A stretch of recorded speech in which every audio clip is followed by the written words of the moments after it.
မယ်လို့စိတ်ကူးထားရဆိုလို့ရှိရင်တော့အမိုးရဲ့ဒီဗီဒီယိုလေးကိုကြော်မပြစ်ပါနဲ့နော်အပြီးတက်အောင်ကြည့်သွားပေးပါအိမ်မှာဖုန်းတွေပုံနေတဲ့ဟာတွေပေါ့နော်ပြက်နေတာပဲဖြစ်ဖြစ်ဒီလိုမျိုးမှန်နေကွဲနေတာပဲဖြစ်ဖြစ်ဒီလိုမျိုးကွဲပြီးနောက်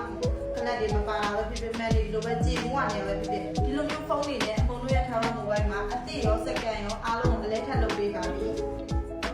အဲ့တော့အိမ်မှာရှိတဲ့ဖုန်းအစုပ်တွေယူလာပြီးတော့အကုန်လုံးရဲ့ထားရမိုဘိုင်းမှာဖုန်းအသစ်နဲ့လဲမလားဒါမှမဟုတ်ရင်ကိုယ်စက္ကန့်နဲ့ကမော်ဒယ်အမြင့်နေနဲ့လဲမလားအကုန်လုံးကြိုက်တာလဲလို့ရပါပြီနော်အဲ့တော့ကိုယ်ထပ်လိုက်ရတယ်ဒီမောက်ပေါ်မှာလဲတစ်ခါလဲအများကြီးမသုံးချင်ဘူးဆိုရင်လဲကိုကြားတဲ့အပေါင်းကိုရစ်ကြနဲ့ရှင်းပေးရပါတယ်အဲ့တော့ဖုန်းနဲ့လို့စိတ်ကူးထားတယ်နော်အကုန်လုံးရဲ့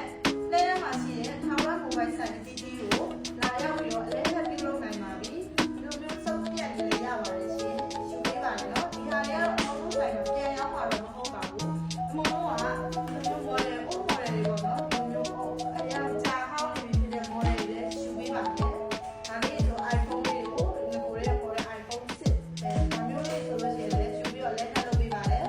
အဲ့တော့မောင်ကဒီလုံးတွေဒီအစုပ်တွေကြတော့ပြန်မရောက်ပါဘူးနော်ဒီဟာတွေကိုကျတော့မောင်ကအရေးကြိုးပြမှာပါအဲ့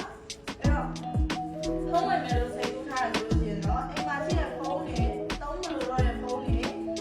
မော်ဒယ်အနေအမြင့်ဒီလိုမျိုးအကောင့်ရောအစုပ်ရောအကုန်လုံးထားရမိုဘိုင်းမှာလာပြီးတော့အလဲထပ်လုပ်လို့ရပါပြီဆိုတာလေးအမို့ရဲ့ကတာတွေကိုသတင်းကောင်းလေးပေးလိုက်ပါတယ်အားလုံးကိုတတပါပြောတာလေးရှိရင်39935355ကိုဖုန်းဆက်မေးမြန်းနိုင်ပါတယ်ရှင်